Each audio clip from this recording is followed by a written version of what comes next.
Video को like करें, channel को सब्सक्राइब कर लें और नोटिफिकेशन बेल आइकन पर प्रेस कर लें। हेलो वेलकम डियर स्टूडेंट्स, बाल क्लासेस परिवार होगा फिर से आप सभी का स्वागत है। और नवोदय विद्यालय की सीरीज में आज हम करेंगे 5 इंपॉर्टेंट क्वेश्चन जिसकी अच्छी खासी ट्रिक्स आपको यहाँ पर बताई जाएगी। तो वीडियो को लास्ट तक जरूर देखना है आपको। ये हमारा पार्ट नंबर 10 नंबर का पार्ट है। 9 पार्ट हम पढ़ चुके हैं। जिस बच्चे ने नहीं देखे जाकर के देख लो एग्जाम करके पहले। एग्जाम के पहले आप सभी पार्ट को देखकर चले जरूर जाना। रोज ये क्लास आपको इस टाइम मिलती है, तो इस क्लास को पूरा जरूर देखें। तो बढ़ते हैं हम हमारे फर्स्ट क्वेश्चन की तरफ। उसके पहले जिस बच्चे ने चैनल को अभी तक सब्सक्राइब नहीं किया फटाफट चैनल को सब्सक्राइब कर दो, वीडियो को लाइक कर दो और एक शेयर अपने दोस्तों के साथ में जरूर कर दो। तो फर्स्ट क्वेश्चन आपके सामने आ चुका है। देखो ये क्वेश्चन है आपके सामने, बोर्ड मास का क्वेश्चन है ये है। जिस बच्चे ने बोर्ड मास वाली क्लास नहीं देखी हो तो उसको जाकर के जरूर देख लेना, उससे आपका पूरा कॉन्सेप्ट क्लियर करवा रखा है। तो बोर्ड मास का ये क्वेश्चन है, उसके बाद में वीडियो को देखना क्या आंसर आता आपका है और राइट आंसर क्या निकलता है। देखो इसको कैसे लिखेंगे हम। बी का मतलब यहाँ पे होता है ब्रैकेट। तो सबसे पहले किसको सोल्व करोगे आप। ब्रैकेट में सबसे छोटा जो ब्रैकेट आ रहा है ये वाला 30 माइनस 20 वाला, इसको सोल्व करोगे तो कैसे लिखोगे आप इसको 50 प्लस ये ब्रैकेट अभी वैसे का वैसे रहने दो 100, ये वाला ब्रैकेट भी वैसे रहेगा 35 माइनस 30 में से 20 जाएगा तो कितना बचेगा आपके 10। तो आप यहाँ पे क्या लिखोगे 10। ठीक है, थोड़ा सा नीचे लिख दिया मैंने, कोई दिक्कत वाली बात नहीं है। इस प्रकार लिख करके आप यहाँ पर लिख दो मल्टीप्लाई में 2। अगली बार में क्या करोगे आप इसको 50 प्लस 100 माइनस, अब 35 में से 10 जाएगा तो कितना बचेगा आपके 25 और लास्ट में ब्रैकेट हटने के बाद में आएगा मल्टीप्लाई 2। ठीक है, अब क्या होगा यहाँ पे 50 प्लस 100 में से 25 जाएगा तो बचेगा आपके 75 75 और मल्टीप्लाई किससे कर देंगे 2 से। तो क्या होगा यहाँ पे 50 प्लस 75 को 2 से गुणा करो कितना आएगा 150 आता है और 150 और 50 कितना होता है 200। 200 जिस बच्चे का है वो उसका सभी का बच्चों का राइट आंसर है। ठीक है, डी हमारा यहाँ पे राइट आंसर होगा। आगे बढ़ते हम क्वेश्चन नंबर सेकंड करते हैं। ये भी आपके बोर्ड मास का क्वेश्चन है। देखो 2 से लेकर के 3 क्वेश्चन आपके बोर्ड मास के एग्जाम में बनने वाले हैं, तो आपकी प्रैक्टिस करना जरूर बनता है यहाँ पर। इसलिए मैंने आज बोर्ड मास के क्वेश्चन रखे हैं 2-3, तो इनको अच्छे से फुल प्रैक्टिस कर लेना आप। और भी बहुत सारे क्वेश्चन आप अपनी बुक से करके जरूर जाना। अभी देखो इसमें हम वही ब्रैकेट करेंगे सबसे पहले सोल्व, 5 माइनस 3 इसको करेंगे सोल्व। तो 25 माइनस लिख लो आप इसको same as it is 25 minus 5 bracket में 2 प्लस 3, इसको अभी आप सोल्व मत करना 2 माइनस 2। अब देखो यहाँ 5 में से 3 गया तो कितना बचेगा 2। ठीक है, और यहाँ पर इस वाले ब्रैकेट को हटाएंगे तो यहाँ मल्टीप्लाई साथ के साथ लगा देंगे, पीछे प्लस कितना है 5, फिर ब्रैकेट है, फिर माइनस 10 है, फिर ब्रैकेट है, फिर भाग चिन्ह है, फिर 4 है। ठीक है, ये वाला ब्रैकेट है, अच्छे से बना लिया करो आप।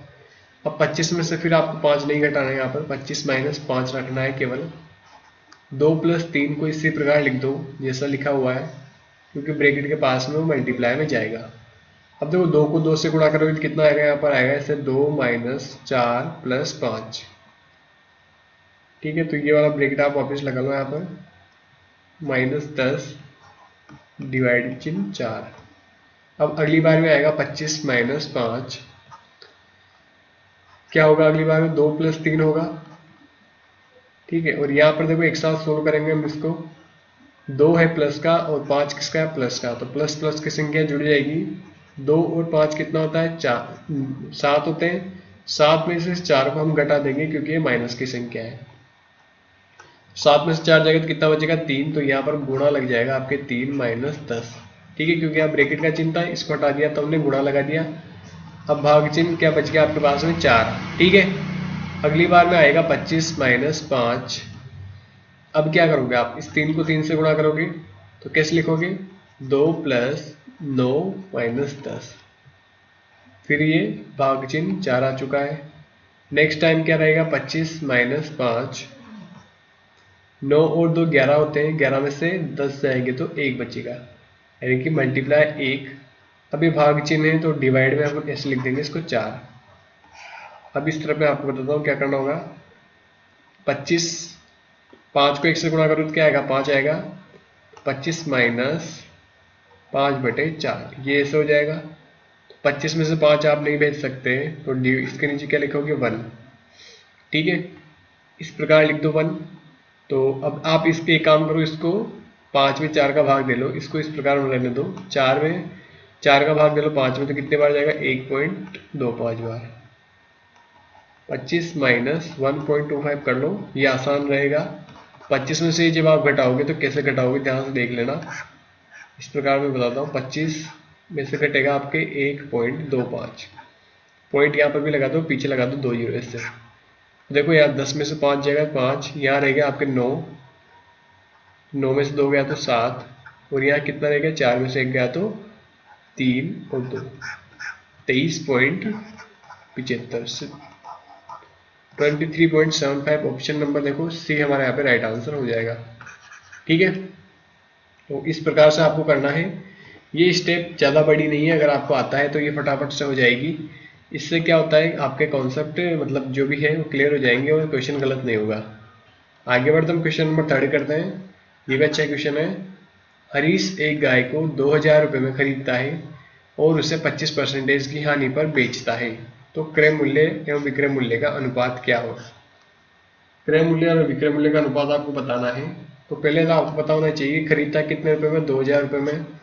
तो यहाँ पर जो कॉस्ट प्राइस है यानी कि क्रय मूल्य जो है उसका, इसको क्रय मूल्य बोलते हैं, ये है आपका 2000 रुपये। अब आपको निकालना है इसका अनुपात किससे, सेल्स प्राइस से, यानी कि विक्रय मूल्य से। विक्रय मूल्य से अनुपात निकालना है, तो विक्रय मूल्य आपको निकालना पड़ेगा। तो उसके लिए क्या करना पड़ेगा आपको, 2000 रुपये की क्या गाय थी, उसको 25% हानि पर बेचा। तो देखो क्रय मूल्य मान लेते हैं हम यहाँ पर 100%। क्रय मूल्य हमने कितना देखा 100% है। अब इसमें हानि क्या हो गई, हानि घट जाएगी, तो 25% हानि घटा दो, कितना बचेगा 75% बचेगा। ठीक है, तो ये क्या आ गया इसका विक्रय मूल्य आ चुका है। तो आप सीधा विक्रय मूल्य निकालो, यहाँ 75 से मल्टीप्लाई करके अपॉन में 100 कर देना। ये क्या निकल के आएगा आपके सेल्स प्राइस यानी कि विक्रय मूल्य निकलेगा। अब ये दोनों जीरो से आप दोनों जीरो काट दो इस प्रकार से, इसको गुणा करोगे 75 को, इससे कितना आएगा देखो, 2 का पारा 5 बार बोलो तो 10, एक जाएगा ऊपर, 2 से हो जाए 14, 1 15। ठीक है, कैसे भी गुणा करो आप, आंसर तो एक ही आना है। 1500 रुपये क्या है उसका क्रय मूल्य है, 1500 क्या है सॉरी विक्रय मूल्य निकल के आना है, तो 1500 विक्रय मूल्य है, तो यहाँ आ जाएगा 1500 रुपये। ये देखो इसको कैसे काटते हैं हम अनुपातों को, इस प्रकार आप अनुपातों को अनुपात काट सकते हो। अब देखो ये कैसे निकलेगा, 5 से कटेगा 20 4 बार में, और 5 से 15 कटेगा 3 बार में, आप कहोगे 4:3। उसने क्रय मूल्य और विक्रय मूल्य का अनुपात पूछा है, तो इसी प्रकार हमको जमाना पड़ेगा, आगे क्रय मूल्य पीछे विक्रय मूल्य। ऑप्शन देखो बी हमारा यहाँ पे राइट आंसर होगा। अगर आपने विक्रय मूल्य आगे लिख दिया क्रय मूल्य पीछे लिख दिया तो आपका आंसर ए आया होगा, तो ये आंसर गलत हो जाएगा। ठीक है, तो लिखने का तरीका आपको बिल्कुल याद रखना है, कैसे लिखना है। समझ में बात आपको इस प्रकार के क्वेश्चन आपको उलझाने के लिए आते हैं। तो आगे बढ़ते हम क्वेश्चन नंबर 4। ये क्वेश्चन भी अच्छा क्वेश्चन है, उलझना नहीं है। जो बच्चे आज के क्वेश्चन आसान है लेकिन थोड़े से उलझने वाले हैं, बच्चे को आता है ये क्वेश्चन लेकिन फिर भी उसको उलझने के बाद में क्वेश्चन गलत करके आ जाता है, तो समझ कर के क्वेश्चन पूरा करना है, इसलिए ये क्वेश्चन मैंने रखे हैं आज थोड़े से घुमाने वाले। अब इसमें देखो क्या लिखा है, 3/48 1/2 का कौन सा भाग है, 43/48 1/12 का कौन सा पार्ट है। अब समझो आप, फॉर एग्जाम्पल मैं आपको एक क्वेश्चन याद देता हूँ। मैंने आपसे कहा 2/3 का कितना भाग है, ठीक है, कितना भाग है लिख दिया। तो आप क्या करोगे 2/3 का, तो आप क्या लिखोगे 2 ऊपर लिखोगे 3 का लिखोगे नीचे, और कितना भाग है तो आप कहोगे 2/3 भाग। ठीक है, ये लिख दोगे तो सर यही हमारा आंसर होगा। परसेंटेज में निकालना होगा तो 100 कर देंगे मल्टीप्लाई।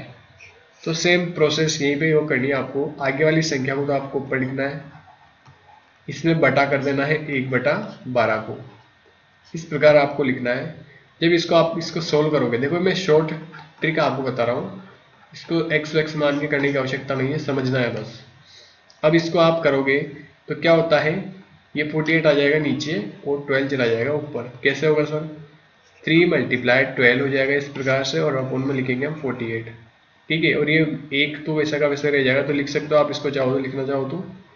अब देखो 12 के टेबल में लिख लो इसको, 12 एकम 12, 12 बन जाए 12, और 12 4 जा 48 होता है।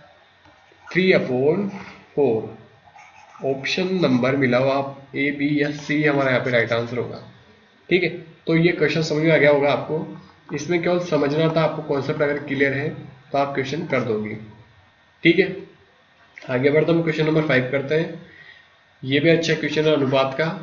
मैंने अनुपात की क्लास ले रखी है, बेसिक से अच्छे लेवल तक समानुपात तक पढ़ा रखा है, तो जाकर इसको एक बार और देख लेना आप, रिवीजन के हिसाब से अच्छा है वो। किसी धन को P, Q और R के बीच में 9, 7 और 13 के अनुपात में बांटना है। ठीक है, इनको डिवाइड करना है 9, 7, 13 के रेशियो में। यदि Q एवं R को प्राप्त धन का योगफल कितना है, 4000 है, तो P को कितना धन मिला मतलब P के पास कितना है, तो 3 जने आपके पास है, P, Q और R। लिख लो इस प्रकार। इसके पास 9 है, इसके पास 7 है और इसके पास 13 है। ठीक है, ये किस में है, ये अनुपात में है, तो इसको आप 9x लिख सकते हो, 7x लिख सकते हो, 13x लिख सकते हो।